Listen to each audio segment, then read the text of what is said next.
Good day, podcast community. Pete Kane here, Podcast Pete and certified high performance coach. And we have a special guest in the house. I love when people help people write books because I believe we all have books in us and we want to get them out. So, Jackie, tell our viewers who you are, what you do, and who you serve, and then we'll get into the podcast. That sounds wonderful. And thank you, Pete, so much for having me. I always appreciate connecting with high performance coaches like yourself. And this is great synergy. I am Jackie Haley, an author, award-winning author. Just got a new recent award, so I'm very excited about that. But I'm also the founder of Dream to Author, where we help people write, publish, and market their first book. A lot of times, it's the first book that's really the stumbling block because people are just learning how to do it. But once they learn that process, they can share their message and change lives. They can see that impact and get their ROI. And they're oftentimes doing book 2, book 3, book 4, and continuing that journey. So it's fantastic to see. I love it. My partner who's up in Canada, he's written well over 300 books. So Exactly. I and he's helped me write a half a dozen. So I Mhm. understand the value of it, but I grew up dyslexic, so writing was not my friend. But I went to a school and she taught me about voice to text or dictation. And it changed my life because I always, when would write, it looked like shorthand. So, what do you think for the people you work with? What holds them back from moving to write that first book? Yeah, there are generally three big obstacles that really hinder people from moving forward. First, that lack of time. We have too many things in our day, right? We're taking care of our house, our family, our school. We're volunteering at our church. We're doing so many things. There are only so many hours. So they think, okay, writing an entire book, it's going to take too much time. And they just don't even start because they think it'll take too much. That is completely a myth. If you have 4 hours in a week, you can get your book and get published in the next year. It can happen. And we've proven that over and over again. We've actually worked with hundreds of writers in 7 countries and over 15 states in the US move forward with their story. But this one has been a big one. The lack of time, the lack of knowledge. How do I start a book? How do I get that? Why would anyone um, get hooked in? What is that I'm really trying to say? And how do I structure it and make sure that I know that I'm writing something good, writing something that will engage the audience? So that is another thing, that lack of know-how, just getting started, getting through the outline process or figuring out what that message should look like and be quality for the book market. That's another thing. And the third biggest obstacle that I'm seeing is that lack of confidence, where we get so many people that go, well, I want to write my story. Uh, I had this stroke. I had to relearn everything and blah, blah, blah, but I made it through and I just want to share those lessons. But who would want to read what I have to write? Or I have this amazing experience that I've gone from here to here and I want to share this, but that might be too much of a vanity project for me, or it might be like I'm boasting, and people stop because number one, they think no one will want to read what they have to say, or they just feel like they're being too showy, and they don't want to give that impression. So that confidence issue is a big one too.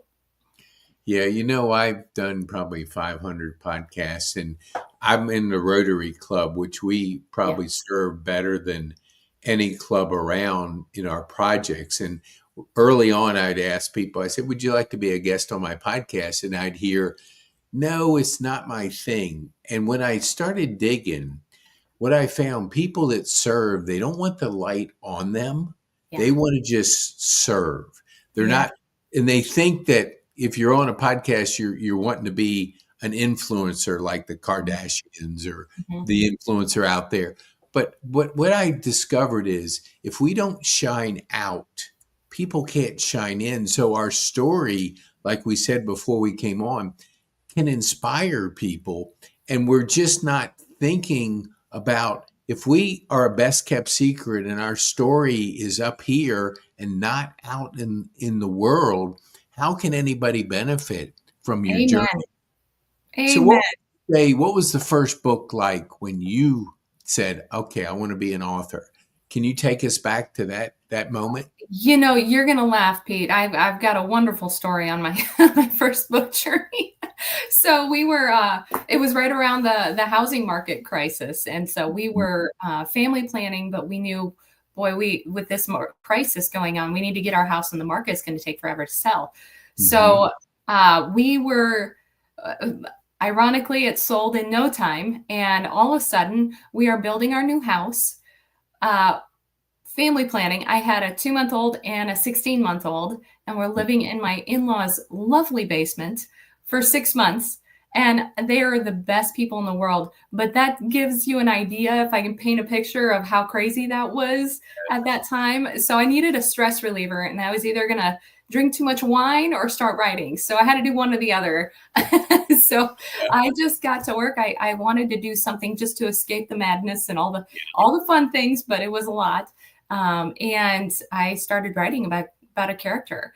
And once I started the process, I started really truly enjoying what I was coming up with. Just from the story standpoint, it was really a good escape and therapeutic, if you may. And with that process, one page turned into 47 pages, turned into 147 pages. And then I had found out that a good friend of mine was diagnosed with terminal cancer. Hmm. And so that's where my motivation came in. And that's rule number one is finding that motivation to get that book done. That's what really drives us. We keep that motivation in front of us. So I had that motivation. I'm going to write this, finish this book, publish it, and I'm going to name the main character after my friend, and I'm going to dedicate this book to her. So that gave me the motivation, the determination to move forward. But I knew I needed the help, so I got that editor, and it took me 2 years of revisions to get that book into a place where it was something I could feel comfortable submitting to a publisher. So with that entire process, I learned so much, but I went through those struggles. But we were going to do a book launch party with my friend's 40th birthday party.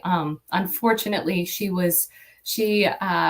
passed away a few months shy of her birthday, 40th birthday. So we did a dedication instead and raised money for the Cancer Society in her honor. So that was really, it was good. It was fulfilling. It was a great way to remember her and dedicate that book. And we just had fun. That's what she was about. She was about having fun. So, Yeah, I think deadlines are so powerful mhm, that we have to figure, because if we think we have all the time in the world, we never get things done. this is And so true. it's like, and when I had a stroke almost 4 years ago, and I had 49 days to think, and it just kind of changed the way I thought about life, about anything. And I felt like I tell people, like, every day I think it's going to be my last. I live it that way because Yeah. one day I'm going to be right, but to have that sense of urgency Mm, has been powerful in how I approach it every day. And so I do have that not deadline, but just that sense of urgency, because we're actually not here very long if it gets down to it. So very just true. saying I got plenty of time to write a book, I'll do it someday, and I hear that a lot, and I Yeah. say, when someday? Someday can It's be now. Yeah. So what do you think when you start working with a client? Take us through, like, how do you get them, like, winning an award obviously is a big thing, and I want to ask you about that in a second, but give us a little bit of our community, the journey. What's the journey like when you're working with people? They have that idea and now they want to get it out in the marketplace. So we are very dedicated, and this is why I feel like we are as successful as we are, because we are dedicated to customization. every author, we don't want to fit them in a box. We need to know what their author goals are. What one gentleman wanted to write a book about his family or his legacy to share with generations in his family to come, versus another that is releasing a thriller that wants to be the next James Patterson. Those are completely different journeys, completely different ways that we lead you through to make sure that that message hones in on that target audience and is successful. That is our goal. We don't want you to just write a story. We want you to write a story that's engaging, that's going to grab that audience, that they're going to close a book and talk to their friends about it and say, you have got to read Pete's book. This Mhm. is amazing. Those are the things that we go for. And so when we're taking a deep dive and coaching, we're going to go, okay, what are these obstacles? How do we transition these concepts? How do we get from one chapter to the other and make sense for the author? Take them on that journey. And Mhm. so when we do that, we get an end product that really has an amazing time in the market. It's a successful, and they have the confidence because we have teams that are working with our authors to not only review and give feedback, but also help them through the next stage of not only writing, but publishing and marketing. So we start with author goals. Long story short, we start with author goals. We find that journey. We make sure that their story is worthy of a book and that it's grabbing that target audience and truly is an amazing journey and story for that audience member. And we help them every step of the way after that. So that's what makes it that's what stands us apart from others. I love, when I wrote my first one, it was a dictation book, and my Yeah. partner has the framing of it. But you know what? I've had a couple of authors on, and they not all of them say this, but it's kind of like when we can get feedback, it's powerful. And so as you're writing a chapter, you have, a chapter team they're there to read it, give you feedback, give you perspective. Are you saying like that's part of that journey, that they're they're releasing one chapter at a time to a group of people, and then that group of people are reading it and giving you feedback? Is that what Well, I'm hearing? we guide them through. Our team are experts. Like, for example, my team lead editor, she has written and published over 120 books. She has 35 million in print worldwide and Mm, decades of experience. She's the one that completely destroyed my first book here, Crystal Beach. But once I got through that process, in that editing process with that particular expert, I not only got a publishing contract offer, but I got an endorsement from the largest newspaper in my state for that mm, first book. Those mm, are the things that we want to see come through on each of our clients. And so our experts, their services, she does a full manuscript edit, developmental editing, copy edit in the process that we take through those programs. When it comes to beta readers, what you're talking about is just getting a group together. mhm, We have done group coaching. We also in the program show people how to get their own beta readers because we're working with people worldwide. So mhm, we are having them find their own individuals, who to ask, what qualifies them as a beta reader, and what questions to ask. We have templated questions because we want to make sure mm, that they're getting the right information, the right mm, feedback, so they can make those changes. Where are they engaged? Where are they connecting with your story? Where are they bored? Where are they confused? All of these things we want to make sure that we're nailing down throughout the entire book. So yeah, we guide them through their own process on that. Mhm. mm. That's wonderful. Yeah. Well, I'm a big fan of Daniel Priestley, and he talks about like when you're like going on a journey, people are trying to get to know, like, and trust you online. Yes. And a lot of times, if they're not ordering your book, they're not getting to know you. And he also talks about awards, Mhm. because we look for credibility. Like, a book's an authority, it's a credibility piece. It is. But awards is another level of it. Mhm. So talk to our audience about, what does that award mean to you, and how did you pursue that to be recognized? Yeah, I have had several awards. I'm very, very, very humbled by everything that I've received.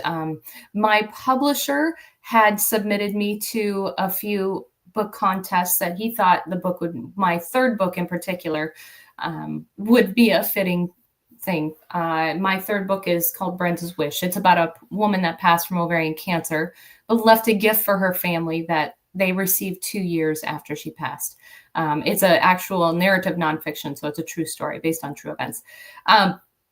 That book has received Book Excellence Award and Reader View Award. And I know we have tons of submissions for those two contests.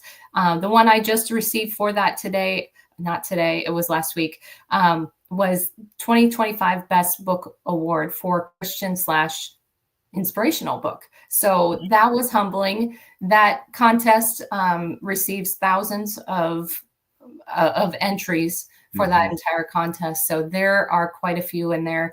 That is where that credibility comes into play. But it's always humbling to receive something like that, a recognition for your hard work that you've done. And there are so many out there that have amazing stories. So I consider myself lucky there. That is awesome. What would you say? Because staying in your genius zone is so critical, and it made a significant difference for myself. I was the person that did everything, and then all of a sudden, I had a small digital marketing business. I have a stroke, and my 5 part-time employees didn't know what to do, and the business just went. Yeah. My partner took 2 clients, but everybody else just scattered, including my 5. So what now I'm more smarter or learned my lesson. What would you say is like if I said, all right, Jackie, what's your genius zone? What do you do better than anybody else? And what do you find yourself?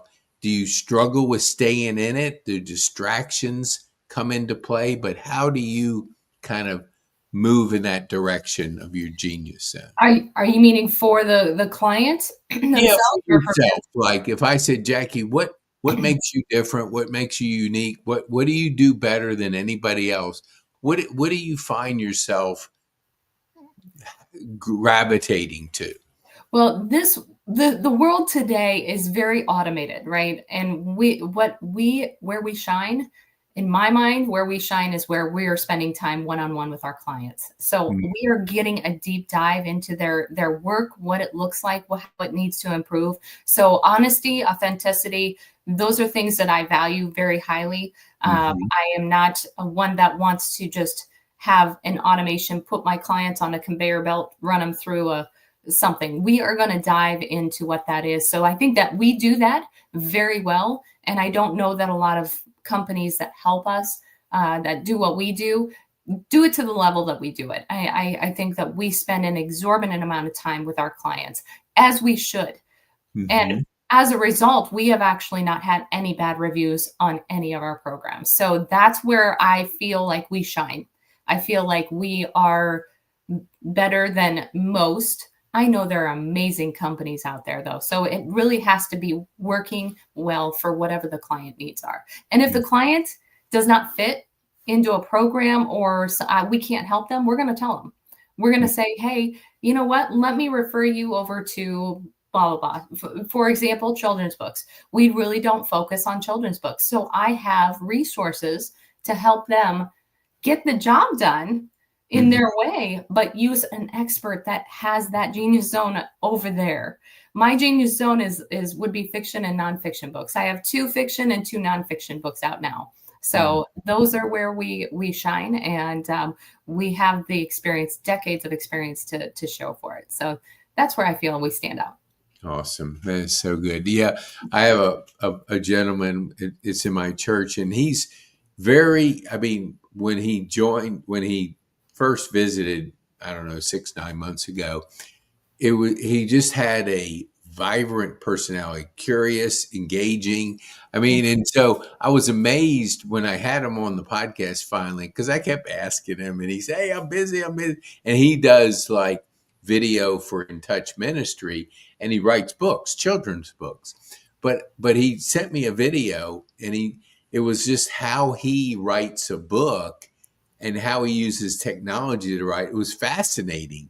to see how he speaks, how he speaks with words about characters and keeps them and Mhm. then edits it. And he showed me this. I was just blown away by anybody that has figured out. And he has at least one children's book out. But I guess my question is like, what do you do to keep growing? Like, being in business is not easy and it's hard. And how do you keep growing your business? Do you have favorite people that you mentors that you have identified out there? Do you like certain books, or just give us an idea of how Jackie grows? Yeah, I think one of the key elements too is marketing, getting our visibility out there quite a bit more. But the way we've grown is a lot of it has been referrals. So Mm, clients that have worked with me before know how we work, go, oh my gosh, I have a friend. This person needs to talk to you. A lot of people in my network, this is really how Dream to Author started, is I kept getting questions after publishing my first book and second book. How did you do that? How did you start your story? Can you help me with mine? Can you help me look at this? Can you review my story? And so that kind of evolved from my network. I have a background in a political background, essentially. I was a lobby association vice president for a statewide association. And so I have some clients that are current congressmen or former congressmen or that have worked in the Pentagon or, high profile speakers and things like that. So those clients have other networks and they're spreading the word as well. So mm. we've had quite a few go uh, join our team as far as clients go, and that has grown our business substantially. We're having a blast doing it because they know that we're going to take care of their clients. So, Yeah, that's great. I yeah. had a congressman come speak to our Rotary, and I'm drawn. Oh, Barry Laudermilk was the person that spoke, and he wrote a book called "And Then They Prayed," and Mm. it was a book on history, but how important prayer was in the journey of history. And I couldn't put the book down. I'm not a speed reader, but I am. Well, I'm faster than I used to be. Yeah. But I mean, I went through that book so fast because it was interesting. The characters were great. I don't know who helped him. Usually you got to have help if you write a book like that. And I don't think he's written other books, but I don't know for sure. But you're right about that story when it captivates you and it just takes you through a journey. And you almost like, I could see myself there at the events and all the different events through history. My question is like, when you look at community, what does that, how does community help you in what you do? And do you intentionally do something in with the idea of community? Oh, we have, yes, absolutely. There are organizations, writing groups that I've been a part of, supporting, sponsoring. Of course, we have book fairs on Main Street and things like that we want to take advantage of, Hmm. and be a panel speaker for the book festivals and things like that. Being involved, I think, is in giving back in that way, where people can come up to you, ask questions. Maybe they just need one or two questions answered before they can move forward or feel like they can move forward with their story. And if I can help them do that, that is huge. And that is a really fun way to do that. But you're also, it's selfishly, it's a visibility as well, right? You're increasing your visibility and your company name and know, like, and trust. And Hmm. so that is a huge tool too. So it's definitely a benefit any way you can be involved with the community. Wow. Have you found that with your kids, having you being an author, has that inspired them to think about that? Or are they at the age where that would be something they would consider? I have a 17-year-old and a 16-year-old. And so, at that age, teenagers don't want to have anything to do with their parents, right? So Yes. they get a little excited when I'm on an NBC interview or Fox News or Yeah. CBS interview or something like that. I've done that several times. So they kind of like to tell their friends a little bit about that. I Yeah. understand, I hear, but yes, it's they in their own way, they're taking their own storytelling to a different level. They're, for example, one of my oldest, he wants to create video games, as do a lot of kids that age. Mhm. Um, so he's creating his own story, backstory to his video game, his own Hmm. lore, for example, that he wants to use. So that storytelling, he asks me questions about that every once in a while. So Ooh. yeah, they have that creative side. And I'm super proud of both of them. They're both amazing kids. So we have a Yeah. good time. The world's changing rapidly. Yeah. AI is going to Yeah. flip the world upside down. You and I, we have more life experiences, lessons. How are you preparing your sons for this rapid change that's coming? And are they asking you any questions? Are you helping them in other way, in a way that gives them a perspective that could help them in this rapid change? Um, yes, I mean, we're constantly talking about it. I think communication is number one important, and that falls into every aspect of my life, from business to home, at the home. Um, as long as we're communicating, hey, we just saw this happened, or this child in school was, you know, got hacked, or there were images photoshopped and spread and blah blah blah. I mean, this stuff is happening right now, and AI and everything is playing a role in that. So keeping them informed on what's going on and asking what is going on in their school is, I think, imperative to just make sure that we're addressing anything that might be questionable, might be Mhm. an issue. I think every kid is going to have those stumbling blocks. And as parents, we have to watch. I know this day and age, we are seeing so much technology come through that the kids have access to that they can pretty much do anything. Um, Mhm. that wasn't the case when I was growing up, but I had other tools that my parents were worried about.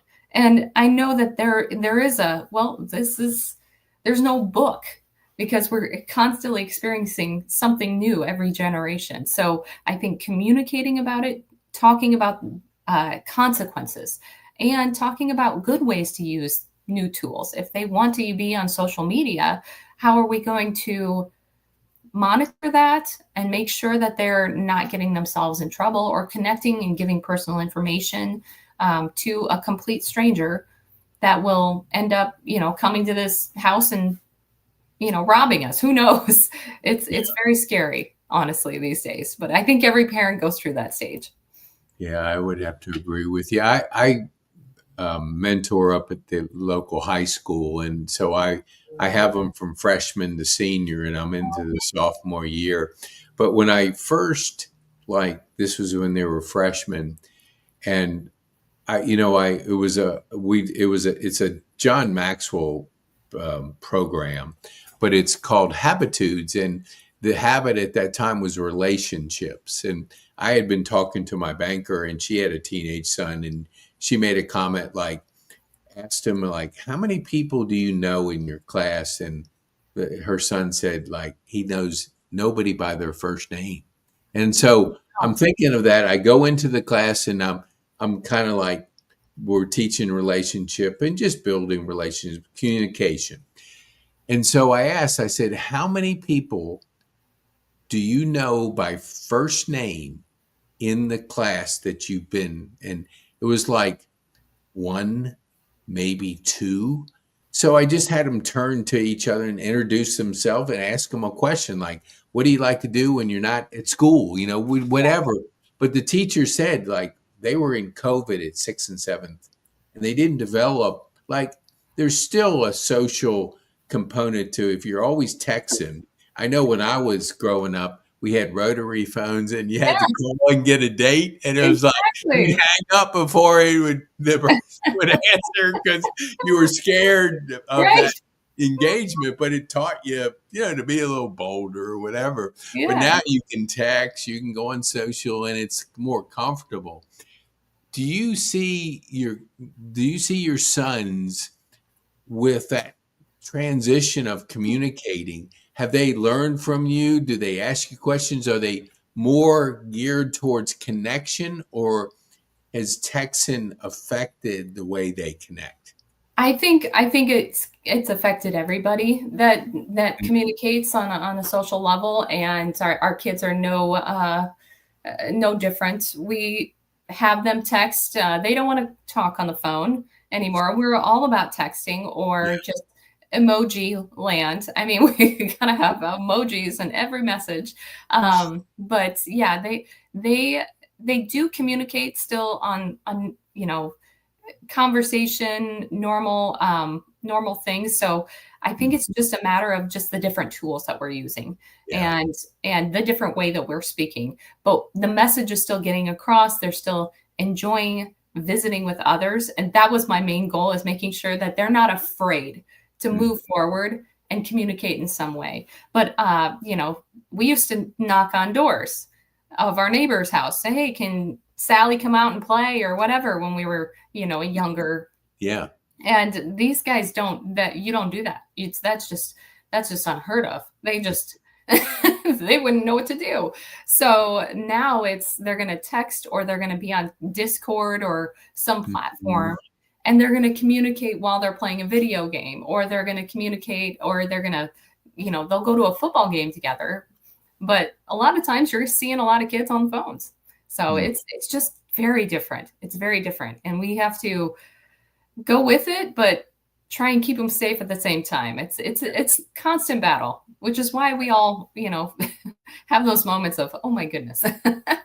Yeah, there is, like, I have 2 daughters and 6 granddaughters, and so, Oh my you gosh. know, You're up. so surrounded by girls and 2 Yeah, sisters, so I kind of like, I don't know what I would do if I had a son, but I do know that, like, I'll get a text from my daughters, and I just pick up the phone call because I would rather talk yeah, than, and I'm not a good, I can voice text, but yeah, I just feel the emotion is in the conversation. yeah, So it just has, but yes, they're used to communicating a certain way, yeah, and we didn't grow up with texting, but now that's part of life. And so you have to adapt, change, and just find ways to connect and communicate.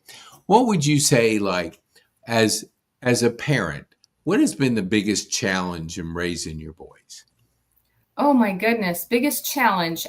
They're boys. So I heard actually, and I don't know if this is true because I don't have any daughters, but I heard that boys are easier than girls. I always joked and said, well, God only gives me what I can handle. So he gave me two boys. They have been amazing boys. The biggest challenge, what works for one child does not work for the other. Mm. So finding the balance while being fair is probably one of those things where, we have to struggle every day. It's back to square one. Just when we think we've got it, and we're like, hey, we've got a path. They know what to do. They've got their lessons. We're good to go. They're brushing their teeth. They're doing all the things. They're making their bed, and then something happens or they grow up, and then we're back to square one. Okay, how do we do this now? We have new challenges. So I think that I would have a much bigger challenge if I didn't have my husband with me to help. We're very much a team Mhm. in the parent department, and that has made it uh, night and day difference, I think, than if I were to be alone. So those the challenges are there, but I'm very blessed. I always count my blessings every day about what we have and what we're dealing with. It's beautiful. So, Yeah. do you miss your association with the political part of when you were doing that with the association? Because today politics is, man, it is like so middle. It's Interesting, like, right? uh, Yes. so do you miss any of that, or is it kind of like you like that chapter, now you're on to something else? Well, along the same vein of communication and relationships, I will always treasure the relationships that I've developed professionally uh, Mm, throughout my entire career, and I still keep in contact with quite a few. So that has been a blessing. I just have as far as Dream to Author goes, where we're helping people with their first book. mhm, That is where I'm not working a day in my life. That is mhm. absolutely fun, amazing, fulfilling work. And I know that that's where I'm supposed to be. But my network in the political arena, I still get the updates. I'm still going to events. We're still very much involved, and I'm appreciative for that. It's good to keep up to date. It's good to figure out what is working and how we can play our part to support policies that are going to help America. Yeah, And we need to do that. And we need to guide those legislators from the state and federal level. We need to help them understand what we're going through. And I think yes, that's important without starting all the fights. Let's yeah, just talk about how can we make it better and yes. make it work, and what are things that we can do to help rather than just point the finger and blame. So that's where I don't mean to go political, but yeah, I No, think no, I that that is just the part of it. perspective of Yeah. being so close and but that's great. I love that answer. Yeah. So I want to be respectful of your time, Jackie. So tell our viewers, and then I have one final question. How can they get a hold of you? Yes, you can contact me. Feel free to go to dreamtoauthor.com, or you can email me directly at jackie@dreamtoauthor.com.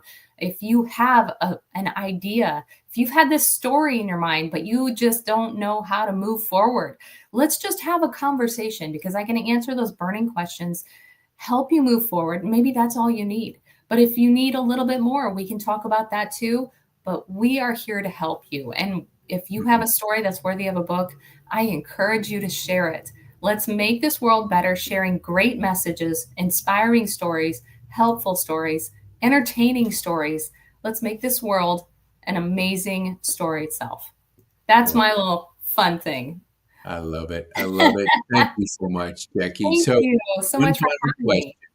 Yeah. Yes, you've been a real pleasure. I knew it just knowing when I looked at what your background was and when I read the questions, I said, man, I can't wait Well, till because thank I you. just So much. love the because I lived in a senior facility for almost 2 years and I Yeah. would hear because I would always say, what's your book? What's your story? Get it out. And I had people just writing away with no real plan of getting it published. And it's like, get that thing out, get it out of your head, get it into the world. Your Yes, kids will love it. The world will love it, but it can't help anybody in your head. It's got to be out. exactly. So, Ex- what would you say the one thing that you would want our podcaster community to take home from this time on the podcast? If you have burning questions about a story, if you want to know what it takes to be a successful author, it is one simple Zoom call. Just contact me. Let's get that conversation started. And no pressure and no, this is a safe place to get answers and just start the journey. And if you have ever had that feeling, go for it because it is waiting for you to tell your story. Awesome. I love that. I always like to say the journey of 1,000 miles is that first step. Yes, First it's step the is like hardest is that first step. leaning into it. It's just like it's not as hard, but if you don't make the first step, can't make the second step. It's So, so Jackie, thank true. you so much for your Thank you. time and for sharing your journey with us. We really appreciate you. Well, and if I may add, I mean, Pete, I really appreciate what you're doing because you are out there doing a wonderful job with this podcast and sharing stories. Again, it's helping people, it's inspiring people. So I want to say congratulations and thank you to you for doing this. This is a great effort, and I am so excited to be on here. So thank you for having me. I receive it. Thank you for that compliment. I appreciate you. All right. Thank you, Jackie.